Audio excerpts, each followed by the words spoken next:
বৈষম্যের কথা যদি আপনারা বলেন তাহলে আমরা হচ্ছে সবচেয়ে বড় বৈষম্যের শিকার আলেম ওলামা। তোরা হচ্ছে জঙ্গি, তোরা শিবির, বাজে বাজে কথা ভাই, এগুলো মুখে বানা যাবে না। ঢাকা বিশ্ববিদ্যালয়ে মেধা তালিকায় প্রথম, দ্বিতীয়, তৃতীয় মাদ্রাসা ছাত্ররা হচ্ছে, কিন্তু সব সাবজেক্টে পড়তে পারতেছে। তিনি আমাদেরকে টেনে হেঁচড়ে টিএসসি অডিটোরিয়ামে নিয়ে গেছে। আলেমদের বৈষম্য নিয়ে কেউ কথা বলুক আর না বলুক, আলেমরা কিন্তু সবার পক্ষে কথা বলে, বিশেষ করে জালেমের বিপক্ষে সবসময়। এখন আপনারা বলতেছেন যে ছাত্ররা যখন ময়দানে ছিল আপনারা কেন মিছিল করলেন না? শারীরিক লড়াই যদি আলেমরা প্রথম থেকে হেফাজতের মতো করতো তাহলে এবার জঙ্গি তকমা দেওয়া হতো আগের মতোই। গত 2 দিন ধরে আমি অনেক ঘাটাঘাটি করলাম যে আসলে কতজন আলেম শহীদ হয়েছে। মাদ্রাসা ছাত্র এবং ইমাম আলেম সব মিলিয়ে এ পর্যন্ত যারা এটা নিয়ে গবেষণা করতেছে বা বের করার চেষ্টা করতেছে তাদের মতে 73 জন অলরেডি শহীদ হয়েছে। আমি যখন কাবার দরজা ধরে কান্না করতেছিলাম আমি দেখেছি স্পষ্টভাবে আমার পাশে আওয়াম মানুষ 2 জন কান্না করে বলতেছে, আল্লাহ আমার ছাত্র ভাইদেরকে হেফাজত করেন, কাবার দরজার সামনে। এই যে সরকার পতন হয়েছে যেদিন, তার আগের রাত্রের কথা বলতেছে আমি। আলেম ওলামারা শেষ পর্যায়ে এসে মাঠে কেন নেমেছে, এটার জন্য অনেকগুলো হিকমত ছিল। ছাত্র বৈষম্য যে আন্দোলন, এই যে আন্দোলনে আলেমদের অবদান কি এবং এক্ষেত্রে আপনাদের ভূমিকা কি কোনো কিছু ছিল? আর আলেমদের মধ্যে থেকে 2-1 জন শহীদ হয়েছে কিনা আপনাদের জানা মতে? ভেরি ভেরি ইম্পর্টেন্ট একটা বিষয়, বিশেষ করে ছাত্র আন্দোলন এবং বৈষম্যের যে বিষয়টি ইতিমধ্যে অনেক কথা হয়েছে এবং আলহামদুলিল্লাহ আল্লাহ সুবহানাহু ওয়া তাআলা আমাদেরকে বিজয় দান করেছেন। কোটা আন্দোলন নিয়ে যখন ছাত্ররা প্রথম নামে, সর্বপ্রথম জুমায় যদি কেউ আলোচনা করে থাকে, আমরা আলোচনা করেছিলাম ছাত্রদের অধিকারের ব্যাপারে এবং আপনারা অনেকে শুনেছিলেন। এই প্রশ্নটা কেন আসতেছে যারা আমরা বেশি আলোচনা করি সমসাময়িক বিষয়গুলো নিয়ে, যে গত 1 মাস সমসাময়িক কোনো আলোচনা নেই। আলোচনা না থাকার কারণে অনেকে মনে করে যে এই আন্দোলন থেকে আমরা মনে হয় অনেক দূরে, একটু সেফ জোনে আছি। ব্যাপারটা এরকম না। আলেমদের অবদানটা কি আমি পরে আলোচনা করছি, আমাদের ব্যক্তিগত কয়েকটি কথা আপনাদেরকে বলে দিই। বাংলাদেশে যে সমস্ত ওলামা ইকরাম জুমার খুতবা দেন, যারা সচেতন, আপনারা কাদেরকে চিনেন? শেখ আহমদুল্লাহ সাহেবকে চিনেন, ডক্টর মিজানুর রহমান আজহারি ভাইকে চিনেন, XYZ অনেক পরিচিত স্কলারকে আপনারা চিনেন। কোন স্কলার ছাত্র আন্দোলনের বিপক্ষে ছিল আপনারা একটু দেখান, যে যারা প্রত্যক্ষ এবং পরোক্ষভাবে কথা বলে না। এখন আপনারা বলতেছেন যে ছাত্ররা যখন ময়দানে ছিল আপনারা কেন মিছিল করলেন না? একাত্মতা, শুনেন, দুটো বিষয় কিন্তু মানুষের লড়াই হয়ে থাকে। একটা হচ্ছে মেধার লড়াই, আর একটা হচ্ছে সশরীরে শারীরিক লড়াই। শারীরিক লড়াই যদি আলেমরা প্রথম থেকে হেফাজতের মতো করতো তাহলে এবার জঙ্গি তকমা দেওয়া হতো আগের মতোই। আন্তর্জাতিক মহলে ইস্টাবলিশ করা হতো এটা জঙ্গিদের আন্দোলন, এটা মোল্লাদের আন্দোলন, এটা হুজুরদের আন্দোলন, যদিও কথাগুলো সত্য না। এইভাবে ইস্টাবলিশ করে এই পুরো আন্দোলনটাকে নস্যাৎ করে ফেলা হতো। তো আপনারা যেমন উদ্গ্রীব, আসলে একটু জোশের সাথে হুঁশও থাকা উচিত। আপনারা যখন দেখতেছেন যে নিয়মিত ফেসবুকে আলেম ওলামা স্ট্যাটাস দিচ্ছে এবং নিয়মিত এই স্পিচ দিচ্ছে, আর আমাদের কথা, আমরা তো 1 মাস বাংলাদেশেই ছিলাম না। আন্দোলন যখন কোটা আন্দোলন শুরু হয় তখন তার আরো 1 মাস আগে আমাদের টিকিট কাটা ছিল, বিদেশে দাওয়াতি সফর ছিল। তো যখন আন্দোলন শুরু হয়েছে তখন স্পিচ দিয়েছি, বিদেশে থেকে ইন্টারনেট বন্ধ, আপনাদের মতো আমরা উদ্গ্রীব ছিলাম। তারপরে যেদিন সরকার পতন হয়েছে তার আগের দিনও পর্যন্ত আমরা ফেসবুকে স্ট্যাটাস দিয়েছি, সমর্থন জানিয়েছি। এখন আমি আছি মিশর থেকে আমি সশরীরে কীভাবে অংশগ্রহণ করব? তো এখন আলেমদের অবদানটা কি? গত 2 দিন ধরে আমি অনেক ঘাটাঘাটি করলাম যে আসলে কতজন আলেম শহীদ হয়েছে।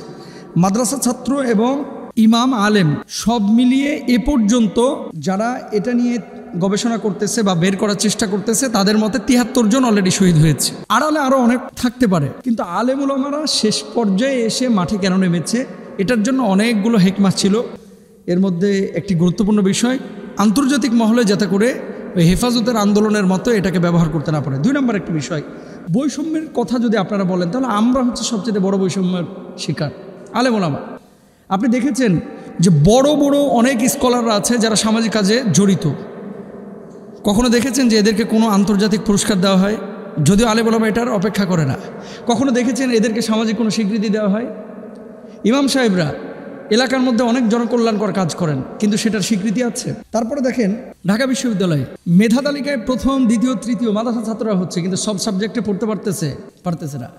তো আলেমদের বৈষম্য নিয়ে কেউ কথা বলুক আর না বলুক, আলেমরা কিন্তু সবার পক্ষে কথা বলে, বিশেষ করে জালেমের বিপক্ষে সবসময়। আরেকটা বিষয়, হৃদয় থেকে কিছু বিষয় কিন্তু আমাদের আছে। যেমন যেদিন সরকার পতন হলো তার আগের দিন রাত্রে আমি উমরা করলাম। তো উমরায় কাবার গিলাফ যখন আমি ধরেছি, কাবার গিলাফ ধরার পরে প্রথম দোয়াটা ছিল এই যে আল্লাহ জালেমের পতন আপনি দেন। যারা জুলুম করেছে মানুষের উপরে, করছে, শত শত ছাত্রদের যারা রক্ত ঝরিয়েছে, তো এই দোয়াটা আল্লাহর কাছে যে করলাম, এটা কি মানে ছাত্রদেরকে সমর্থন করা না? এখন আপনি যদি বলেন যে হুজুর রাত্রে কার জন্য দোয়া করেছেন, সকালে কার জন্য দোয়া করেছেন, বিদেশ থেকে কী করতেছেন, সব কিছু আপনাকে বলতে হবে, সেটা তো বলা সম্ভব না ভাই।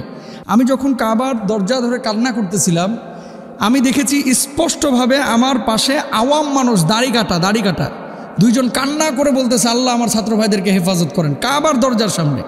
এই যে সরকার পতন হয়েছে যেদিন, তার আগের রাত্রের কথা বলতেছে আমি। তো দেখেন, আলেমরা কিন্তু সবসময় জালেমের বিপক্ষে, মজলুমের পক্ষে। হ্যাঁ, সশরীরে সরেজমিন আলেমরা রাজপথে শেষ পর্যায়ে নেমেছে। এটার পেছনে হিকমা ছিল, এটা আপনারা অনেকে বুঝেন, অনেকে বুঝেন না। তো ফেসবুকে অনেকে লিখেছে, অনেকে জুমার বক্তব্য দিয়েছে, আমরাও বক্তব্য দিয়েছি যখন দেশে ছিলাম। কিন্তু বিদেশ থেকে তো সম্ভব হয়নি সব কিছু বলার, শুধু পোস্টের মধ্যে এবং দোয়ার মধ্যে আমরা ক্ষান্ত ছিলাম। আচ্ছা, তারপরে দেখেন, এদেশে গানের কনসার্ট হলে মিডিয়াগুলো ফলাও করে প্রচার করে। মাহফিলগুলোতে কয়টা মিডিয়া থাকে? যারা ইসলামিক ইউটিউবার তারা থাকে। জেনারেল বা সাধারণ কোনো মিডিয়া কি সেটাকে ফলাওভাবে প্রচার করে যে আজকে এই এলাকায় মিজানুর রহমান আজহারি আসতেছে? দুই একটা মিডিয়া প্রচার করে।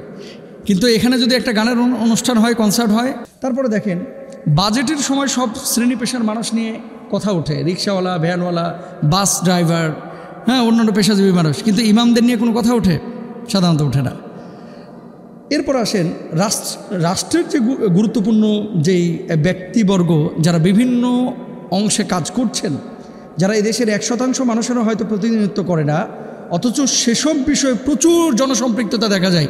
কিন্তু আলেমদের জনসচেতনতা বা জনসম্পৃক্ত কোনো কাজে যখন সম্পৃক্ত আলেমরা হয়ে থাকে, তখন সেভাবে সমর্থন কিন্তু সাধারণ মানুষ করে না।